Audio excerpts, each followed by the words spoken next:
Hello guys, welcome to the platform once again. It's not exciting to be back, but we have to do our business and do our work as we normally do on the platform. Tonight we are talking about Rudiger's issue, his potential departure to Real Madrid. I'm potentially saying his potential departure because as of now, though he's had some meetings and agreement with Real Madrid at an advanced stage, but still he's not signed contract with Real Madrid. As at now, still Chelsea can change the situation. And I don't know if Rudiger is trying to activate Chelsea to be fast on signing him or not, because I think there isn't a need for him to rush in deciding his new club, because we are now in April now. April, May, June, July, May, June at least, before even prior to pre-season. He has so many opportunities to get the best deal and also even to have his plan B, that's Real Madrid, and let them keep waiting till he sees if he can get something out of the Chelsea's new owners. And if it happens to be your first time of joining me on this platform, please do well to hit the subscribe button, touch the notification bell. Share, very important, share the program to as many viewers as possible. Smash the like button if you enjoy my presentation, and then comment to agree or disagree with me in the comment box down below. And then do well to follow me on Facebook, as I will post the video on Facebook after uploading on YouTube. And let's look at the Antonio Rudiger scenario, and looking forward at this. Let's look at the scenario. So many perspectives might have emerged from his announcement of saying he will leave Chelsea and communicating that he will announce his club next week. Let's see what will happen. But I'm trying to look at the scenarios to see if Chelsea indeed have acted in the best interest of the club, as well as at some point in time in my analysis, I'll try to look at the Liverpool model with respect to the attitude of players wanting to run down their contracts and then get a big signing on fee from their intended next club or intended destination with respect to where they want to play their football. As of now, I understand the first point that I'm going to look at is that Rudiger agreed the £230 £30,000 sterling with Chelsea. He agreed with that, no issue. But the disagreement with Chelsea is that Rudiger wanted a £10 million signing on fee, which I think Chelsea were okay with. But Rudiger also, in addition, wanted Chelsea to pay £10 million sterling to his agent. Yeah, his agent, I hear his brother is his agent, so he wanted another 10 million to be paid to the brother. So we are talking about 20 million pounds sterling aside his wages that is agreed of £230,000 sterling. And so I read on some tabloids saying that Rudiger rejected £230,000 sterling from Chelsea. That is not the case. The disagreement between him and Chelsea arose in the fact that during the case whereby he said he wanted Chelsea to pay the agent, his brother, 10 million, and then he also would take 10 million as signing on fee. Chelsea were not willing to pay the agent fee, and so that was where the disagreement came, and then negotiation broke down, and Rudiger had to look at his next line of opinion in terms of plan B, where you want to go. So he had to resort to the agreeing with Real Madrid, who agreed with him to give him 20 million euros signing on fee. That's if he signs next week. He's not signed, remember, Chelsea can still change the situation. If he signs next week, Real Madrid will give him, he's entitled to 20 million, he will be given 20 million euros. And then his agency with the brother involved will get something in the region of close to 10 million euros. That's 8.5 million plus. That's what I have now on my desk. So we are talking about Real Madrid, aside even the wages that they've agreed with him, in the region of, I think, more than £230,000 sterling, £30,000 sterling a week. Real Madrid, meaning even Rudiger, when you look at what Real Madrid is paying, Chelsea is paying less. But yet still, Chelsea didn't agree the agency fee. So that is where the disagreement with him and Chelsea occurred, and hence he wanted to look at the Madrid scenario. And going forward, you can see that this is not a wise decision by Chelsea, because when you look at what Rudiger wants from Chelsea, we are talking about a total of 20 million pounds sterling, aside the wages that is agreed of £230 sterling, 30,000, sorry, 200k pounds sterling. We are talking about 20 million. And let's compare it to whereby Chelsea want to buy a new player. Chelsea will spend in the region of 50 to 70 million pounds sterling. Yeah. Even in Portugal, that's where you get the cheap players. You spend 30 to 40 million pounds. That's on signing on fee minus the wages that the player that is coming into Chelsea, the wages that you will get. If even he gets 150,000 as the wages, you see that Chelsea will spend more on the transfer fee.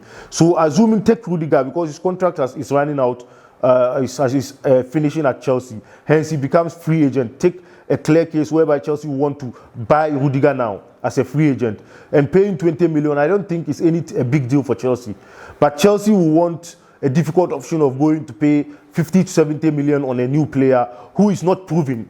Remember, it's not as good as Rudiger. Remember, there's risk. So many risk of so many players coming in new. Even Rudiger himself, when he came to Chelsea for the first 2 seasons, he wasn't that good. Till later on, and now recently that Thomas Tuchel came in and changed his fortune by the way, manner of the system in which he set out to play at Chelsea. So you can see it's not a guarantee. There isn't guaranteed that the one coming in will be like Rudiger. And also, let me look at another scenario of now issues of players wanting to run down their contract. At Liverpool, remember, they have a methodology of solving those scenarios. They sign a perceived replacement for the player which is difficult at negotiation. In this case, remember, Mohamed Salah is not willing to sign. They've been talk of 400,000 a week that he wants from Liverpool. Liverpool are not agreeing, and hence they went in January to sign Luis Diaz. You see, so signing Luis Diaz indirectly, though it's not the case that they want to tell Salah directly, but it's indirectly telling Mohamed Salah that they have replacement for him. And putting that player in the system of Liverpool is functioning effectively. Hence, the negotiating power of Mohamed Salah is now down. He's not strong in negotiation because he thinks if even Liverpool allow him to go, now they have Luis Diaz. So that is why we were telling Marina some time back to sign Jules Koundé when Zuma was allowed to go to West Ham. Because having Jules Koundé, though we might still have needed more defenders. Right? Remember, in our system, the 3-4-3, 3 defenders at a time are playing in a game. And so we should have another cover of 3 defenders on the bench or even aside, so that when in other matches we may rotate effectively so that we keep them fresh always. You see? So Marina should have signed Jules Koundé so that by Jules Koundé coming in some games, when Rudiger was not willing to extend his future at Chelsea, we should have signed Jules Koundé. When Jules Koundé comes in, and Rudiger is, in some cases, Rudiger will be rested, Jules Koundé plays in, and he functions effectively. Rudiger will see that Chelsea indirectly have gotten a replacement, and hence his negotiating power will come down. So that is the clear case of what Salah is now into, because he sees that Luis Diaz is performing, Diogo Jota is performing, and so Salah, Mane, Firmino, the usual 3 that we used to know, Liverpool is gradually phasing them out, though they are still in the system. But most of them, their contract will be running out in the next year or 2. You see, so Liverpool have an antidote or solution with respect to players who want to run down their contract and get a better deal somewhere. Chelsea should have done that. But Chelsea sat down, and now we are confronted with losing 3 defenders, Christensen, Rudiger, and then possibly Cesar Azpilicueta in the summer. You see, as a person who people have praised Marina Granowskia as a transfer best negotiator, she shouldn't have sat down for this to happen to Chelsea. Now Chelsea is on the verge of losing all 3 defenders, and now we are confronted with buying 3 new defenders. And when clubs see the situation of Chelsea and they realize that we are in desperate situation, they will skyrocket prices for defenders. It's a clear case in economy when as a buyer, I'm going to buy an item and the seller thinks I'm in desperate need of the item, the seller would triple the price. So that is the current situation that Chelsea finds itself in. That's where we are now. And the issue of people who are comparing Rudiger to Courtois as a snake, I don't think it's the case. In the case of Courtois, he didn't even report after during preseason. He stayed in Madrid and forced Chelsea to sell him. That's why we call him snake. But Rudiger served Chelsea loyally. You see, he gave us full loyalty.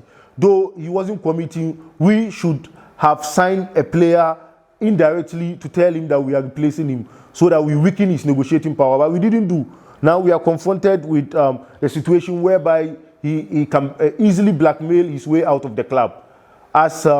Though I'm not saying he's blackmailing us, he's been honest with us, he served us well, but indirectly he's having the stronger negotiating power because Chelsea didn't take advantage of signing his replacement, though indirectly his replacement, just as Liverpool did with Salah to bring in Luis Diaz and then some time back bring in Diego Jota. So this is where we are currently, and still the situation can change because he has still not signed with Real Madrid, as I said in the beginning of the show.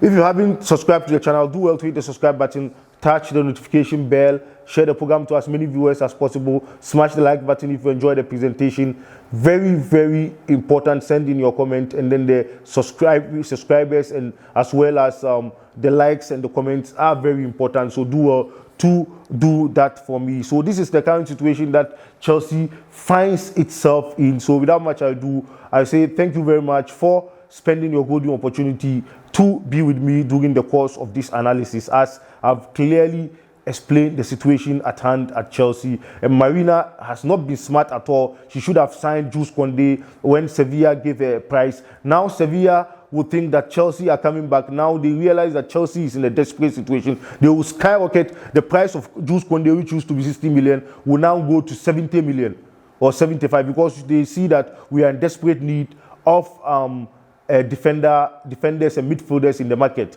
And so Marina has not been smart with respect to that transfer aspect of her transfer business. So this is where we find ourselves. And thank you very much for joining me in this special analysis. I'll give you more as and when new updates come in. Cheers. I love you wherever you are. Don't forget to subscribe. Very important. Bye-bye.